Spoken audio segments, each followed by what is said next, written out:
YouTube directory with all the information on there. Okay, you can get to it directly this way too, but that's pretty much it. Okay. We had Marina that wanted to hear a little bit about social media marketing. Yay! And so we're going to cover a little bit of that. Is there any questions on any of this other national benefits before we move on? We're clear on that? Okay, so let's talk a little bit about social media marketing. This, you know, right now I feel is kind of like a double-edged sword. I know, Matt, you've seen Perry Belcher's emails come through like crazy. Oh, yeah. On marketing, social media marketing. And, you know, it's big, everybody's out there doing this thing, but he just announced on his website, which as we go through these things, you want to mark these things down, like perrybelcher.net, and go look at that, because he just recently announced he's going to stop training people on how to do social media marketing. And as you go through and look at the website, it talks about the time factor and the exposure of his family and being out there and having some people, you know, upset about some things that happened in the past.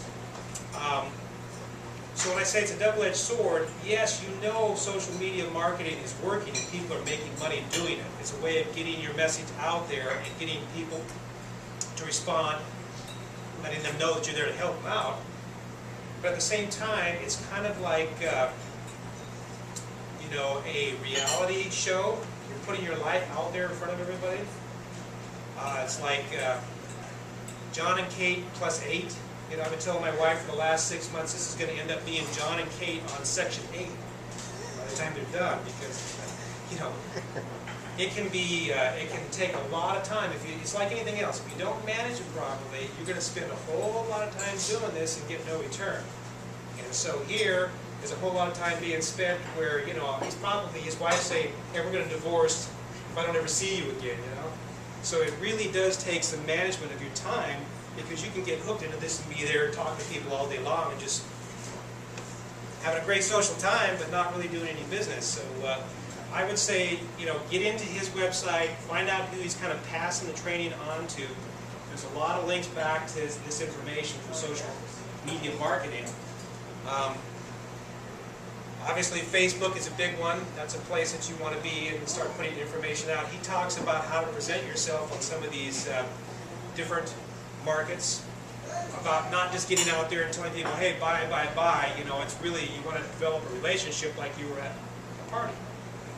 And if the people are interested and they find out what you do, then they'll eventually, you know, move on to the next step. But if you're just out there bombarding them with lots of sales stuff, they want you out of the party, you know what I'm saying? So it's something that you're going to have to dig into and spend time on, but at the same time you're going to have to balance. One of the things that we've had here before is Larry Loig, and he's really big on social media marketing and different types of technologies for getting information out there for promoting your business. He's asked to come back. He's got some system that he calls Eruption now. I don't know exactly what it is. I haven't seen it. It sounds like if it lasts longer than 4 hours, I might need to consult my doctor or something. You know? I don't know. But in any case, we could have him back if you like. One of the things that he mentioned the last time he was here is the flip video, which we now have a flip video, and we're putting that information out for people. So, you know, he does have a lot of good information on the internet, on marketing. Really, that's his kind of forte, is marketing. I think that's, you know, the schooling that he's gone through. So if there's something that he has to offer and you want to have him come back and spend a little more time on that, then we could ask him back, because he's interested in coming back and speaking here some more. Okay? There is so much information out there on the internet now that, you know, you don't really need to go out and spend $3,000 or $5,000 on a seminar, books, and tapes, and CDs. I think a lot of this stuff you can get for free, and you should spend as much time as you possibly can trying to get stuff for free before you get out there and start spending a lot of money. You know? I mean, it's just, they're competing constantly with the information, so just get out there and get what you can and move on to the next step and pay if you have to, but try not to. Okay, so last month we had Curtis and Cindy Squires here. We're going to go on through this next phase of what I'm going to talk about, kind of from the premise of, well, what's really important for us? What are we missing? What are the horror stories? What have we done wrong? I've got some things to tell you that I've certainly running into some problems on, and we'll discuss that. But I think wholesaling is going to be the least amount of money out of your pocket if you can learn how to do it, and learn how to get these things sold once you've actually got an offer accepted. Obviously, there's a big market in multi-unit apartment complexes, and we're going to talk about that a little bit too. That's a whole nother level. And then we're going to talk a little bit towards the end about tax liens and why, as a new investor, you might want to take a serious look at that as an avenue. After you hear some of the horror stories, it might look a little more interesting to you.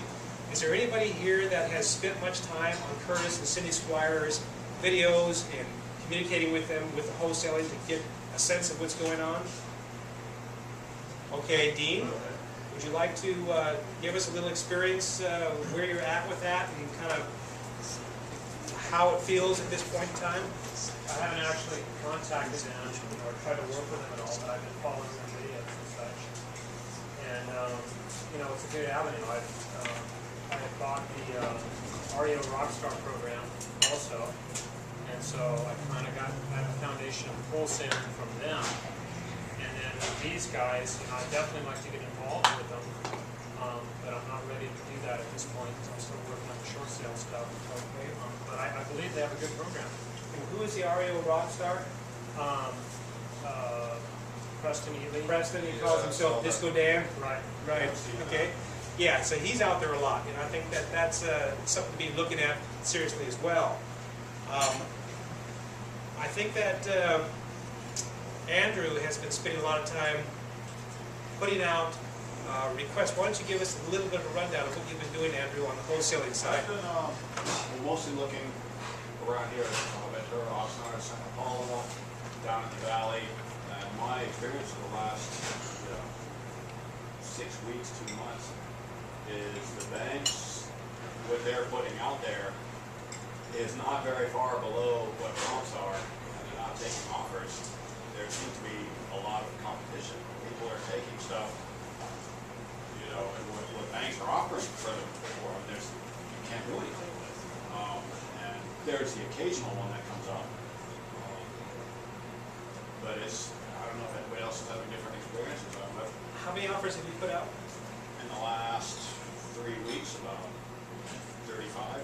Okay, 35 offers. From talking with you before, it sounded like, at least on one or a couple of them, they came back and actually bid higher than the mortgage company was asking for the property. A couple of them come back. Yeah, most of the mortgage companies, a lot of them, I'd say almost the majority, are getting sold at above the mortgage company asking prices. That's at the low end though. It's like the low end houses as much as you get. I've seen that. I work with a couple of guys that are selling the foreclosed properties. They've got the REOs, they're doing the listings, and I do their rehab store. And I've been going in, and they're getting 4 or 5 offers on any of it. If it's a bank-owned property, they're getting multiple offers. If it's at the low end of the market, if it's at the entry level, like in the Santa Barbara area, anything under $600,000, they're getting multiple offers. No question about it. I don't know what the price break point is down in Ventura. I imagine it's like anything under 3. Yeah, it's anything under 3. So, but even higher ones. I mean, I was looking at a property, and it's a couple of them in Thousand Oaks, couple down in the Marina District, Sea Spray was at. It's down in Oxnard, by the shores. Oh, I mean, and that was a $500,000 house. I mean, it's low for that area. Right. But both of them's gone. Have you gone up towards Santa Maria or Lompoc yet? No. You are? Yeah, that's all I've handled. Santa Maria, Santa Maria, Lompoc? mostly. What's happening up there? Santa Maria, I mean, as far as offers, I'm a broker, so, and an investor, but mainly a broker. the homes that are nice, decent ones, in the decent areas up there, it's an REO, and I'm not exaggerating, okay? Minimum 15 offers. None of them sell for